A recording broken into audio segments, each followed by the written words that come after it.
Hello বন্ধুরা, welcome to another new video. তো আগের ভিডিওতে যে শাঁসটি পুড়িয়েছিলাম সেটাই আজকে আপনাদেরকে পিঠে বানিয়ে দেখাবো। তো এখানে শাঁসটি প্রথমে গরম করে এতে একটু সর্ষের তেল দিয়ে দিচ্ছি।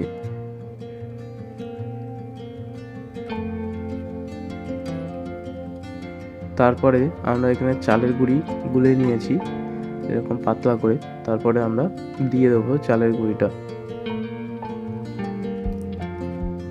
একে একে সবগুলোতে এইভাবে দিয়ে দেবো।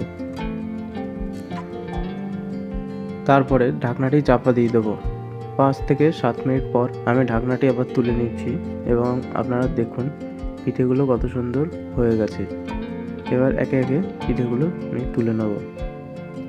দেখুন কত সুন্দর পিঠেগুলো উঠে যাচ্ছে। এভাবেই আপনারা আপনাদের বাড়িতে বানিয়ে ফেলতে পারেন খুব সহজেই সাজের পিঠে।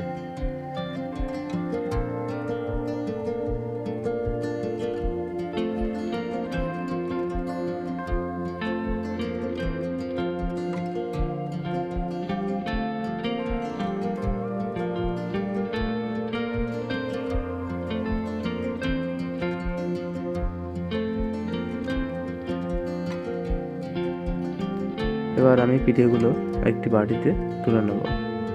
ভিডিওটি যদি ভালো লাগে অবশ্যই চ্যানেলটি সাবস্ক্রাইব করে দেবেন ও পাশে থাকবেন। ধন্যবাদ।